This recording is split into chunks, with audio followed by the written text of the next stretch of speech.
Welcome to our channel. నమస్కారం. 2024 వర్షాల టైంలో తుంగభద్ర గేటు కొట్టుకుపోతే చంద్రబాబు నాయుడు గారు పూనుకుని గేట్ల పునరుద్ధరణ పనులు చేపట్టి ఆనాడు తుంగభద్ర డ్యామ్ని ఎలా పరిరక్షించాలో మనం చూసాం. తుంగభద్ర డ్యామ్కి ఆంధ్రప్రదేశ్కి సంబంధం ఏంటి? ఎందుకు చంద్రబాబు నాయుడు గారు వ్యక్తిగతంగా ఆ డ్యామ్ పట్ల అంత శ్రద్ధ చూపించి ఇవాళ 33 గేట్లు అమర్చి ప్రారంభోత్సవ కార్యక్రమంలో పాల్గొన్నారు? కర్ణాటకలో ఉన్న తుంగభద్ర డ్యామ్కి ఆంధ్రప్రదేశ్ ముఖ్యమంత్రి చంద్రబాబు నాయుడు గారికి సంబంధం ఏంటి?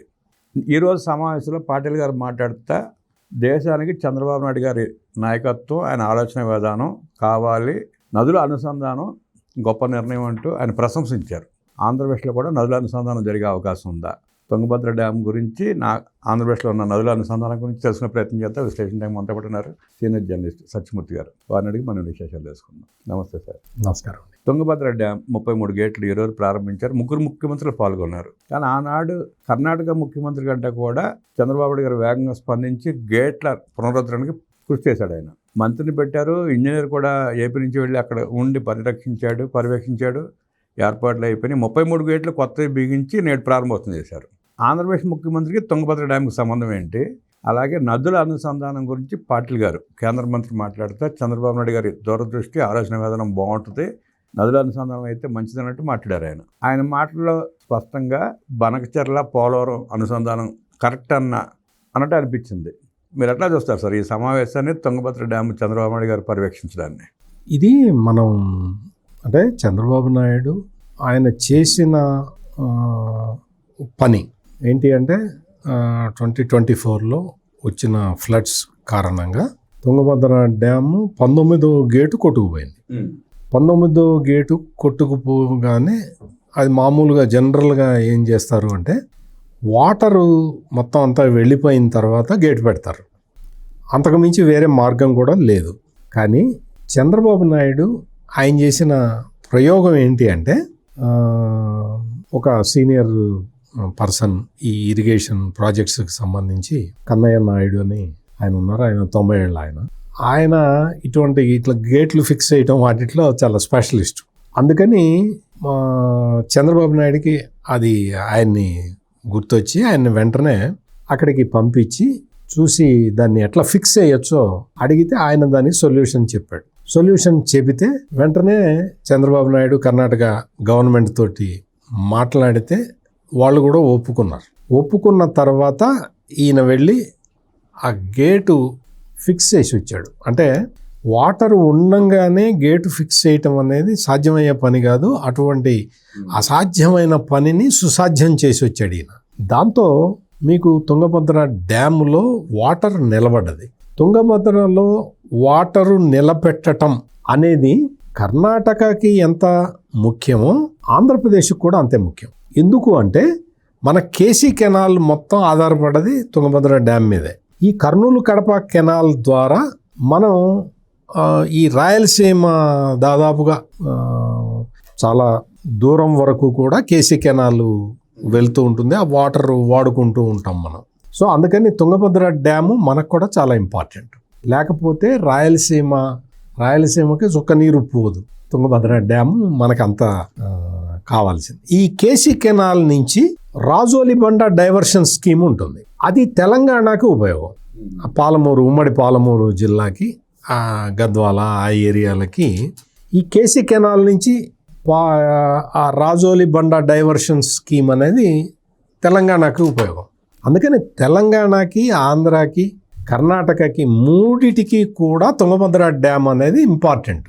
అందుకని చంద్రబాబు నాయుడు అందులో ఇన్వాల్వ్ అయ్యి నీళ్లు పోకుండా ఆపుదాం అన్న ప్రయోగం చేసి ఆయన సక్సెస్ అయ్యాడు. దాంతో చంద్రబాబు నాయుడు చేసిన ఈ పనితోటి కర్ణాటక రాష్ట్ర ప్రజలకు అర్థమైంది చంద్రబాబు నాయుడు మనకి మేలు చేసే వ్యక్తి అన్న ఒక భావన అక్రాస్ కర్ణాటక ఒక మెసేజ్ లాగా పోయింది. రైతులందరికీ కూడా వాళ్ళు they acknowledged the service rendered by Chandrababu Naidu. ఆ తర్వాత నెక్స్ట్ ప్రపోజల్ ఏంటి అంటే ఇప్పుడు 19వ నెంబర్ గేట్ ఒకటే కొట్టుకుపోయింది, మిగిలినవన్నీ కొట్టుకుపోతే అప్పుడేం చేస్తావు? అందుకని ఈ క్రస్ట్ గేట్లన్నీ మార్చుకుందాము అన్న ప్రపోజల్ వచ్చినప్పుడు ఈ క్రస్ట్ గేట్లన్నీ మారుద్దాము, చాలా పాతవైపోయినాయి, అన్న ప్రపోజల్ వచ్చినప్పుడు మరి ఆంధ్ర కాంట్రిబ్యూషన్ కూడా ఇస్తారంటే మేము ఇస్తామని చెప్పారు. జనరల్గా ఏంటంటే ప్రాజెక్టు మీది, మీ భూభాగంలో ఉంది, మేము ఎందుకు ఇస్తాము, ఇటువంటి కొర్రీలు పెట్టుకుంటూ కూర్చుంటారు. కానీ చంద్రబాబు నాయుడికి నీటి విలువ తెలుసు, నీటి ప్రాజెక్టుల విలువ తెలుసు. కాబట్టి డబ్బులు అనేది పెద్ద ప్రాధాన్యత కాదు, నీళ్ల ముందర డబ్బులు ప్రాధాన్యత కలిగిన అంశం కాదు అనే విషయం చాలా స్పష్టంగా తెలిసిన వ్యక్తిగా చంద్రబాబు నాయుడు ఈ క్రష్ గేట్ల దానికి హీ కాంట్రిబ్యూటెడ్. తెలంగాణ కూడా ఇవ్వాలి, మరి జనరల్గా ఇవ్వాలి, కానీ వాళ్ళు ఇవ్వలేదు. అంటే ఎందుకంటే వాళ్ళ భూభాగం చాలా తక్కువ, ఇరిగేటెడ్ ల్యాండ్ చాలా తక్కువ, అందుకు ఇవ్వలేదేమో. ఏ కారణం వల్ల అయినా ఆంధ్ర కర్ణాటక కలిసి తుంగభద్ర డ్యామ్ మీద క్రష్ గేట్లని మార్చుకున్నది. సో ఈ మ్యాగ్నానిమిటీ చూపించటం అనేది ఇప్పుడు రాజకీయాలలో చాలా అవసరం. రామబ్రహ్మ గారు, ఈ మ్యాగ్నానిమిటీ చూపిస్తే ప్రతి వ్యక్తి గౌరవిస్తాడు. గౌరవించటమే కాదు, ప్రాంతాలు బాగుపడతాయి. ఇది ఈ తుంగభద్ర డ్యాముకి 19 క్రస్ట్ గేటు కొట్టుకుపోయినప్పుడు రిపేర్ చేయించటం, ఆ తర్వాత కాంట్రిబ్యూషన్ ఇచ్చి మొత్తం గేట్లు మోడర్నైజ్ చేయటం, కొత్త గేట్లు పెట్టడం అనేది it is a good gesture on behalf of Andhra Pradesh.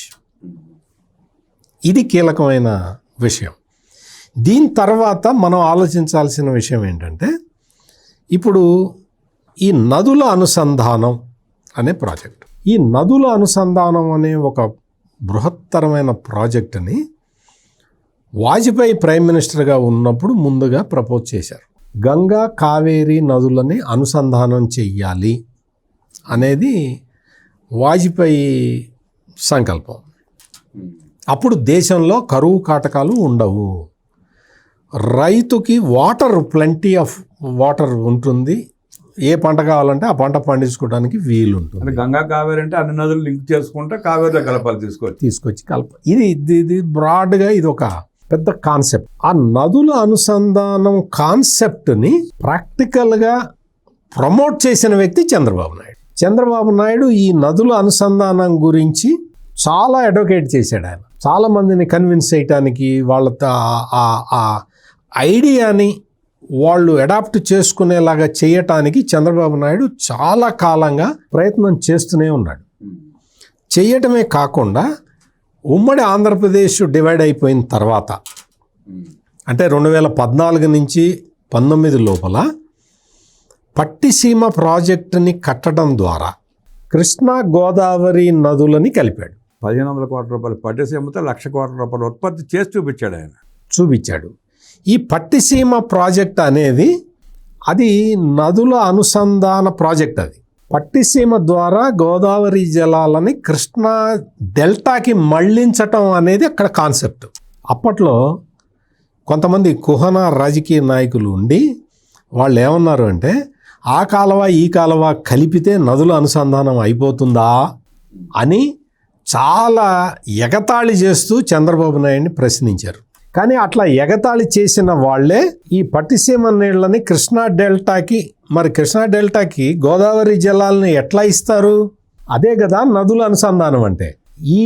ఈ మాత్రం ఇది లేకుండా కాలువని తీసుకొచ్చి కలిపి ప్రొక్లైనర్ పెట్టి తవ్వంగానే 2 నదులు కలిసిపోయినట్టుగా చంద్రబాబు నాయుడు అబద్ధాలు చెప్తున్నాడని దుష్ప్రచారం చేసిన కుహనా మేధావులు ఆంధ్రప్రదేశ్ రాష్ట్రంలో తగలబడ్డారు. మనం ఏం చేస్తాం దానికి?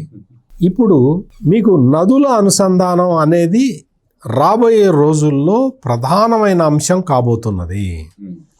మీకు నెక్స్ట్ లెవెల్లో, అంటే పట్టిసీమ ప్రాజెక్టుకి నెక్స్ట్ లెవెల్ చంద్రబాబు నాయుడు ఆలోచన ఏంటి అంటే, పోలవరం బనకచెర్ల లింక్ అనేది చంద్రబాబు నాయుడు ఆలోచన. ఈ నదుల అనుసంధానానికి సంబంధించిన పెద్ద ప్రాజెక్ట్, అతిపెద్ద ప్రాజెక్టు, దాదాపుగా 80 వేల కోట్ల రూపాయల అది ప్రపోజ్డ్ ఇది.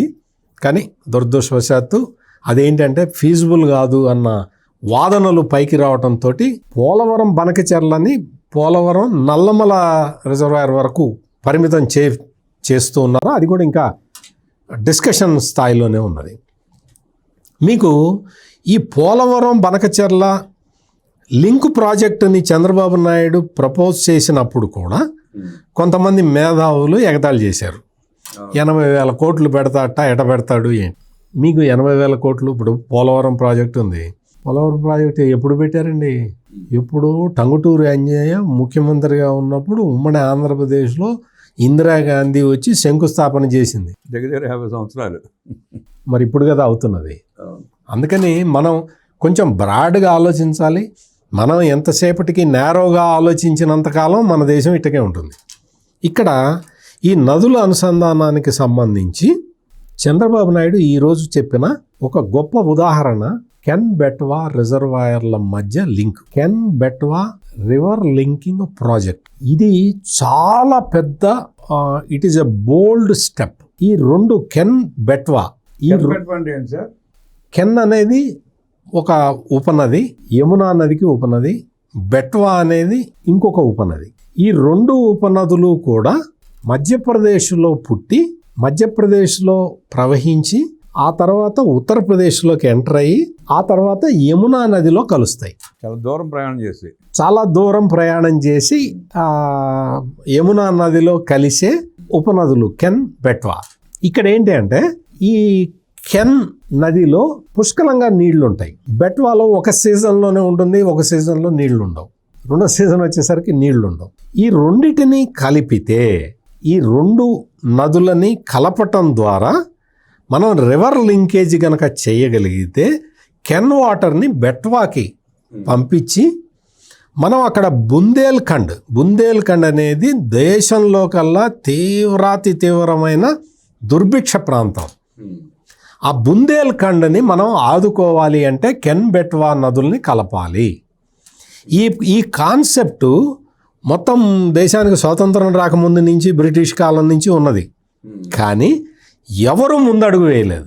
రాజకీయ వైరాలు, డిస్ప్యూట్స్, రాజకీయం కోసం రెండు రాష్ట్రాలు కొట్టుకోవటం, ఇదే కథ కదా భారతదేశంలో ఎక్కడ చూసినా. కానీ ఈ స్టెప్ నుంచి ఒక అడుగు ముందరికి వేసింది నరేంద్ర మోడీ ప్రభుత్వం. వాళ్ళు చాలా సీరియస్గా కెన్ బెట్వా లింక్ చెయ్యాల్సిందే అన్న ఉద్దేశంతో it is the first river linking project in India. ఇందాక నేను పట్టిసీమది చెప్పా కదా, అదేంటంటే ఈ వాటర్ని అందులోకి ఫెసిలిటేట్ చేయటం, కృష్ణా డెల్టాకి ఫెసిలిటేట్ చేయటం. ఇక్కడ ఏంటంటే డైరెక్ట్గా రెండు నదుల్ని కలపటం. ఈ డైరెక్ట్గా రెండు నదుల్ని కలిపే ప్రాసెస్లో రెండు రాష్ట్ర ప్రభుత్వాలు ఒప్పుకోలేదు కాబట్టి కేంద్రం ఏం చేసింది అంటే 80% మేము పెట్టుకుంటాం, 10% మీరు 10% మీరు పెట్టుకోండి అని చెప్పి ఉత్తరప్రదేశ్, మధ్యప్రదేశ్ని వాళ్ళే రెండుని ఒప్పించి ప్రాజెక్టు టేకప్ చేశారు. రెండు రాష్ట్రాలకు ప్రయోజనం కలిగేటప్పుడు రాజకీయ కారణాలు, కేవలం రాజకీయమే, భావ దారిద్ర్యం. బుందేల్ఖండ్ ఒక తీవ్ర దుర్భిక్ష ప్రాంతం. మన స్వార్థం కొంచెం మానుకొని అయినా సరే మనం ఆ ప్రాంతానికి సహాయం చేయాలి అన్న విశాల దృక్పథం లేకపోవటం వల్ల ఇది జరిగింది. కెన్ నది కింద ఉన్న అంటే వాటర్ ఎక్కువ ఉంది కదా అక్కడ, వాళ్ళందరూ హ్యాపీ. వాళ్ళు వాటర్ లేని ప్రాంతానికి ఎందుకు ఇవ్వాలి? ఇది క్వశ్చన్ అన్నమాట. అంటే నీళ్ళుగా ఇవ్వకపోయినా కేంద్ర నిధుల్లో వాళ్ళకి వాటర్ ఎక్కువ వెళ్తుందిగా, ఆ రకంగా రాష్ట్ర లాస్ అవుతాను. ఇక మీకు ఇక్కడ ఏంటి అంటే మనం బ్రాడ్గా మనం ఆలోచించాల్సింది ఏంటి అంటే మనకి ఒక విస్తృతమైన ఆలోచన విధానం లేకపోవటం వల్ల కుత్సిత రాజకీయ ప్రయోజనాల కోసం చూడటం వల్ల దేశం ఎంత నష్టపోతున్నది అని చెప్పటానికి can Betwa river linking canal చాలా బెస్ట్ ఎగ్జాంపుల్ అన్నమాట. ఆ స్వార్థం కొంచెం వదులుకుంటే మనం ఆ యమునా నదిలో కలిసిపోయే నీళ్ళని ఆ కలిసే లోపలే వాడుకుంటే ఎంత సస్యశ్యామలం అవుతుంది. దీనివల్ల పర్యావరణానికి కొంత డిస్టర్బెన్స్ ఉన్నది. ఎందుకంటే ఈ కెన్ బెట్వా రెండు నదులు కూడా అటవీ ప్రాంతం నుంచే రావాలి. కొండ ప్రాంతాలు, అటవీ ప్రాంతాల నుంచి సబ్మర్జెన్స్ ఎక్కువ ఉంటుంది, చెట్లు చాలా కొట్టేయాల్సి వస్తుంది. ఓకే, దాన్ని ఎక్కడన్నా కాంపెన్సేట్ చేసుకోవాలి కానీ ఈ ప్రాజెక్టుని వ్యతిరేకించకూడదు. ఎందుకంటే నీకు ఆ నదీ జలాలని సద్వినియోగం చేసుకోవాల్సిన అవసరం ఉన్నది. ఆ కెన్ బెట్వా ప్రాజెక్టు గురించి స్టడీ చేసిన వ్యక్తిగా చంద్రబాబు నాయుడు కూడా అదే విషయాన్ని చెప్పాడు ఈ రోజున మీకు గోదావరి నదిలో చాలా వాటర్ వెళ్ళి సముద్రంలో కలిసిపోతూ ఉన్నది. 3,300 టీఎంసీలు సార్, ఇంకా ఎక్కువే ఉంటుంది. మనం లెక్క పెట్టింది 3,000. అంత వాటరు సముద్రంలో కలుస్తూ ఉంటే వాటిని వాడుకుందాము అని ఆలోచించటం ఒక నేరంలాగా కొంతమంది ప్రాంతీయ పార్టీకి సంబంధించిన నాయకులు ఇంతకాలం ప్రచారం చేస్తూ వచ్చారు. అంటే పొరుగు రాష్ట్రాలు ప్రచారం చేస్తారంటే వాళ్ళ స్వార్థం అనుకోవచ్చు. ఆ రాష్ట్రంలో ఉన్న కొంతమంది రాజకీయ నాయకులే తమ స్వార్థ ప్రయోజనాల కోసం. అది ఇక్కడ మొత్తం క్లైమాక్స్ అదే. అంటే మీకు పోలవరం బనకచెర్ల లింకు చేస్తే ఏంటి నష్టం? అది ఫీజిబుల్ కాదు. కాళేశ్వరం ఫీజిబులా? కాళేశ్వరం ఫీజిబులా? చూసి రాపో, ఒకసారి స్టడీ చేసి రాపో. కానీ కాళేశ్వరాన్ని కేసీఆర్ కడుతుంటే ఈ మేధావి ఎవడూ మాట్లాడలేదు కదా. మాట్లాడి వెళ్ళి కొబ్బరిగా కొట్టి కనవకపోచ్చారుగా. అంటే ఎంత స్వార్థపూరితంగా మనం మాట్లాడతాము, మనం వ్యవహరిస్తాం అనే దానికి అదేమో కెన్ బెట్వా త్యాగం చేస్తే ఫలితం ఏంటో అది చూపిస్తుంది. మన స్వార్థానికి ఎట్లా బలవుతుందో ఇక్కడ పోలవరం బనకచెర్ల లింక్ చూపిస్తుంది. గోదావరి నది నుంచి గోదావరి మామూలుగా పుట్టినప్పుడు చిన్న పాయగా పుడుతుంది. ప్రాణహిత కలిసిన తర్వాత పెద్దదవుతుంది. ఆ తర్వాత ఒక్కొక్క ఉపనది కలిసి తెలంగాణ బోర్డర్ దాటిన తర్వాత అఖండ గోదావరి అవుతుంది. తెలంగాణ భూభాగం దాటిన తర్వాత ఖమ్మం దాటిన తర్వాత అఖండ గోదావరి అవుతుంది. అంటే నీళ్లు ఎక్కడి నుంచి వస్తున్నాయి? నీకు ప్రాణహిత నుంచి వస్తున్న వాటర్ని వాడుకోవటానికి నీకు కాళేశ్వరం ఉంది. ఇక్కడ పోలవరం నుంచి బనకచెర్ల లింకు పెట్టుకుంటే నీకేంటి నష్టం? ఇదే విషయాన్ని ఇరిగేషన్ మంత్రి కాదు కానీ విద్యాశాఖ మంత్రి అయిన నారా లోకేష్ అడిగాడు. మీకు ఎక్కడున్నది? తెలంగాణ భూభాగం ఎండ్ అయిన తర్వాత గోదావరి ఫ్లడ్ పెరుగుతుంది. ఆ ఫ్లడ్ పెరిగిన దాన్ని మేము వాడుకుంటే మీకేంటి నష్టం? మీరు కింద ఉన్నారా, మేము కింద ఉన్నామా? మీరు సముద్రానికి దగ్గరగా ఉన్నారా, మేము సముద్రానికి దగ్గరగా ఉన్నాం? అంటే మీకు మనం ఎంత స్వార్థపూరితంగా ఆలోచించి అడ్డం పడుతున్నాము ప్రాజెక్టులకి అనేది ఇది ఒక పెద్ద ఉదాహరణ. ఈ రోజున ఏమైంది అంటే ఈ కెన్ బెట్వా లింక్ ప్రాజెక్టు గురించి చంద్రబాబు నాయుడు ప్రస్తావించటం అనేది చాలా గొప్ప విషయం. మొత్తం ఆంధ్ర, తెలంగాణ, కర్ణాటక ప్రజలకి నేను ఇంతకు ముందరే చెప్పాను మీకు, కర్ణాటక ప్రజల్లో చంద్రబాబు నాయుడు మీద సాఫ్ట్ కార్నర్ తుంగభద్ర డ్యామ్ విషయంలో వచ్చింది. తెలంగాణ ప్రజలు ఎప్పుడైతే అంటే తెలంగాణలో ఉన్న ఈ కేసీఆర్ బ్యాచ్ అబ్జెక్షన్ చెప్పిన తర్వాత వద్దు, 2 రాష్ట్రాల మధ్య తగాదాక్కర్లేదు, పోలవరం బనకచెర్ల ప్రాజెక్టుని ఉపసంహరించుకుంటాను, పోలవరం నల్లమల్ల పెట్టుకుంటాను అని చంద్రబాబు నాయుడు చెప్పటంతో తెలంగాణలో కూడా ఈయనేదో మనం చెబితే వినే ముఖ్యమంత్రి ఉన్నాడు ఆ రాష్ట్రంలో అనే భావన తెలంగాణ ప్రజలకు కూడా వచ్చింది. ఇవన్నీ చంద్రబాబు నాయుడు ఎందుకు చేస్తున్నాడు అంటే ఈ తుచ్చమైన రాజకీయ నాయకుల్ని కంట్రోల్ చేయాలి అంటే ఇటువంటి స్టెప్స్ తీసుకోక తప్పదు. ఈ రోజున మనం ఈ can Betwa river linking project గురించి చంద్రబాబు నాయుడు టేకప్ చేసి దాన్ని ప్రాపగేట్ చేసి ప్రజలకి అర్థమయ్యేలాగా చెబుతున్నాడు అంటే ఈ ప్రాంతంలో ఉన్న ప్రజలందరినీ సమాయత్తం చేయటం. రివర్ లింకేజీ అదొక్కటే శరణ్యము.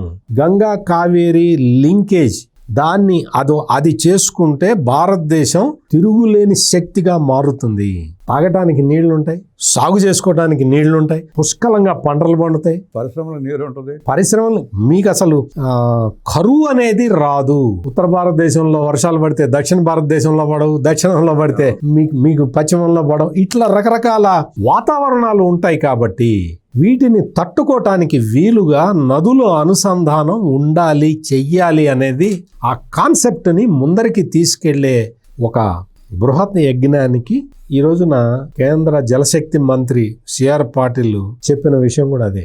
అంటే చంద్రబాబు లాంటి ఒక పెద్ద మనిషి సంకల్పిస్తే తప్ప ఏకాభిప్రాయ సాధన సాధ్యం కాదు అన్న ఆయన ఆలోచనలో ఉన్న ఆ మాటల్లో ఉన్న ఆలోచన అది, ఆ భావన అది. సో అందుకని ఇక్కడ మనం గమనించాల్సింది ఏంటి అంటే ఏ మాటకు ఆ మాట చెప్పుకోవాలి. రేవంత్ రెడ్డి కూడా ఈ రోజున ఆ తుంగభద్ర నది సాక్షిగా రేవంత్ రెడ్డి మాట్లాడిన మాటలు కూడా చాలా అద్భుతంగా ఉన్నాయి. నేను ఎవడో ట్రాప్ చేస్తే పడే రకం కాదు అన్నట్టు ఆయన మాట్లాడటం. అంటే రాష్ట్ర ప్రయోజనాలని కాపాడే వ్యక్తి రేవంత్ రెడ్డి అని చంద్రబాబు నాయుడు లాంటి ఒక టాలెస్ట్ లీడరు రేవంత్ రెడ్డిని ప్రశంసించటం. టీకే శివకుమార్ ఆ రోజున ఇరిగేషన్ మంత్రిగా కర్ణాటకలో ఉన్న వ్యక్తిగా చంద్రబాబు నాయుడు ఎట్లా చేశాడో, నీళ్లు వేస్ట్ కాకుండా తుంగభద్ర డ్యామ్ నుంచి నీళ్లు వేస్ట్ కాకుండా ఎట్లా కాపాడాడో నేరుగా పర్యవేక్షించిన ఆనాటి నీటిపారుదల శాఖ మంత్రి ఈరోజు ముఖ్యమంత్రిగా ఉన్నాడు. కాబట్టి ఈ ముగ్గురు ముఖ్యమంత్రుల కలయిక చూసిన తర్వాత కేంద్ర జలశక్తి మంత్రి సిఆర్ పాటిల్కే ఒక రకమైన ఆనందం కలిగింది. మీరు చూస్తూ ఉండండి, ఇంకా రాబోయే రోజుల్లో ఒక కంక్లూజన్కి వస్తారు. అందరూ 3 రాష్ట్రాలు, వీలైతే మహారాష్ట్రను కూడా కలుపుకుంటారు. అన్ని ఈ ఇంటర్ స్టేట్ డిస్ప్యూట్స్ రిజాల్వ్ చేసుకోవటానికి బ్రాడ్గా గంగా కావేరీ లింక్కి బీజం పడ్డట్టుగా నాకైతే అనిపిస్తున్నది. రామబ్రహ్మ గారు, మరి మీరేమనుకుంటున్నారో కూడా మీరు చెప్పండి. గంగా కావేరీ లింక్ అయితే అప్పుడు పోలవరం బనకచర్ల అవసరం ఏర్పడుతుంటారా? మనకి అన్నీ ఉంటాయి. ఇవన్నీ లింకులు, ఇవన్నీ ఇంటర్లింక్లే. అందుకనే ఇప్పుడు చంద్రబాబు నాయుడు నదుల అనుసంధానానికి ఫస్ట్ మనం ఏం చేద్దాము అంటే, ఏ రాష్ట్రంలో ఆ రాష్ట్రం నదుల్ని లింక్ చేసుకుందాము, తర్వాత ఆ రాష్ట్రాల మధ్య లింక్ని ఎస్టాబ్లిష్ చేద్దాము అని చెప్తూ ఉన్నాడు. రాష్ట్రం లోపల నదుల అనుసంధానం, ఇందాక నేను చెప్పిన పట్టిసీమ, ఆ తర్వాత పోలవరం బనకచెర్ల, లేదు పోలవరం నల్లమల సాగర్, ఇవి రాష్ట్రం లోపల నదుల్ని అనుసంధానం చేసుకోవటం. తర్వాత రాష్ట్రాల మధ్య నదుల్ని అనుసంధానం చేసుకోవడం, అది సెకండ్ ఫేజ్కి వెళ్దాము. ఫస్ట్ ఫేజ్లో ముందు ఇంటర్నల్ గా చూసుకుందాము అని ఆ ప్రపోజల్, చాలా అద్భుతమైన proposal. River linking project take up చేయటానికి ఇప్పటి వరకు చాలా ప్రాబ్లమ్స్ ఉన్నాయి. ఆ ప్రాబ్లమ్స్ కి సొల్యూషన్ చంద్రబాబు నాయుడు చూపించిన సొల్యూషన్ ఇదిగా నేనైతే భావిస్తున్నాను. నదుల అనుసంధానానికి చంద్రబాబు నాయుడు గారు చూపించిన సొల్యూషన్ అద్భుతం అంటూ విశ్లేషించిన సత్యమూర్తి గారికి ధన్యవాదాలు తెలియజేస్తూ నమస్కారం.